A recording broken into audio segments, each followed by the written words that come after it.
आपका दर्पण, मैं इसे सुरक्षित नहीं रख पाई।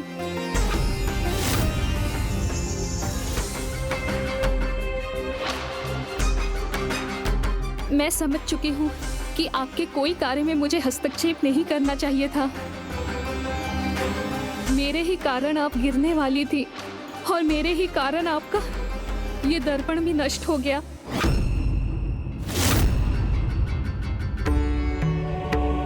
दर्पण टूट गया अर्थात वली को कुछ ज्ञात नहीं, उसने कुछ नहीं देखा।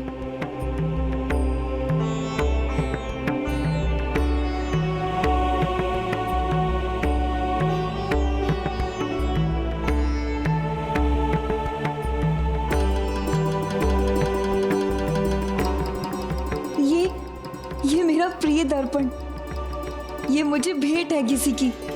वो तो स्पष्ट है, किंतु मुझे दुख है कि ये नष्ट हो गया।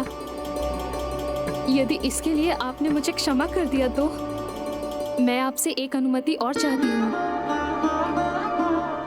कि मैं आपकी पूजा के लिए बेलपत्र और पुष्प ले आऊं। नहीं वल्ली, ये कर्तव्य मेरा है, मैं इसे स्वयं निभाऊंगी। उसके लिए मैं तुम्हें कोई कष्ट नहीं लेने दूंगी। कष्ट नहीं, ये तो उपकार होगा आपका। मैं अपने दोष से मुक्त हो जाऊंगी। और वैसे भी इतने समय से औषधि के लिए आप अपने बेलपत्र और पुष्प मुझे ले जाने दे रही थी, तो एक अंतिम बार मैं आपके लिए कुछ करना चाहती हूँ।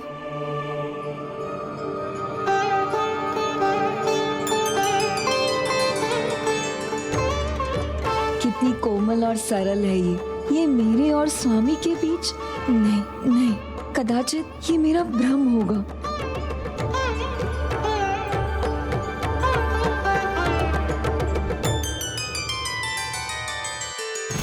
विवाह? हाँ देवी शची, आपकी पुत्री देवसेना का विवाह मेरे पुत्र कार्तिकेय के साथ ही होगा। मेरे पुत्र कार्तिकेय के साथ ही होगा। वो मेरी ही पुत्र वधु बनेगी। माता पार्वती ने स्वयं अपनी पुत्र वधु के रूप में चुना है मुझे, आशीष भी दिया, और उनका आशीष झूठा कैसे हो सकता है?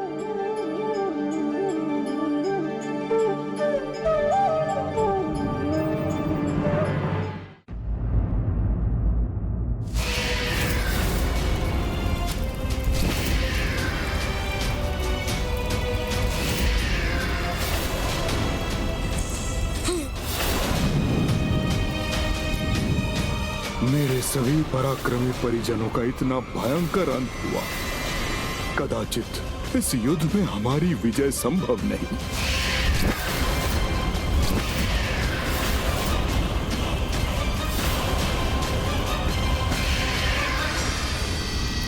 भानुकोपल,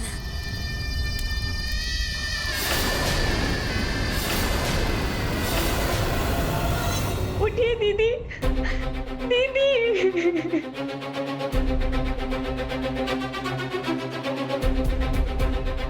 अपने पुत्र को खोने का शोक वो सहन नहीं कर पा रही है।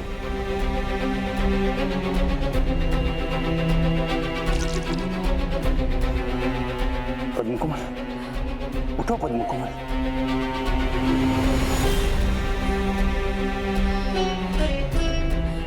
स्वामी,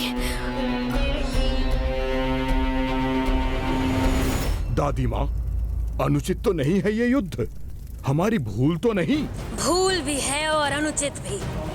तुम्हारा अपनी दादी माँ माया सुरासई पर अविश्वास करना। मेरा ये शक्तिशाली यज्ञ सभी मृत असुरों को पुनर्जीवित कर देगा। इसीलिए किसी भी प्रकार के भय या शंका का कोई स्थान नहीं है यहाँ। भविष्य मेरी मुट्ठी में है, क्योंकि इस यज्ञ के बाद संसार की सारी शक्ति झुक जाएगी मेरे समक्ष। मेरे यज्ञ के संपन्न होने तक कोई बाधा नहीं आनी चाहिए। ये सुनिश्चित करना है तुम्हें।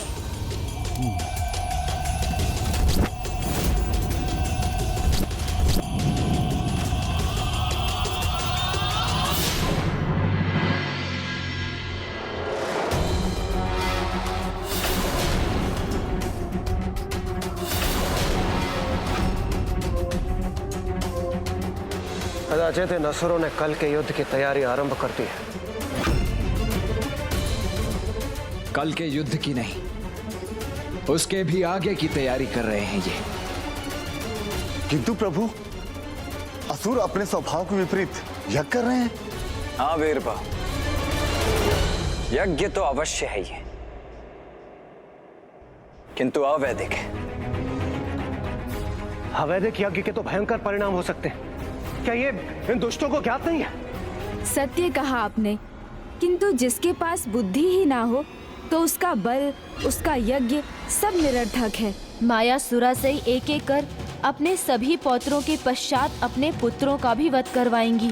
इस प्रकार वो स्वयं अपने कुल के विनाश का कारण बनेंगी।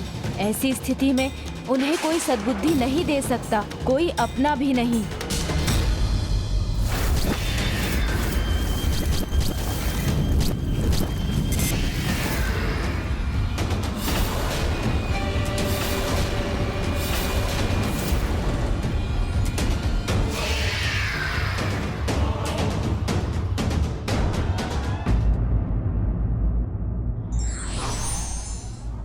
अनुचित उद्देश्य की पूर्ति के लिए किए गए किसी भी कार्य का परिणाम कभी शुभ नहीं होता।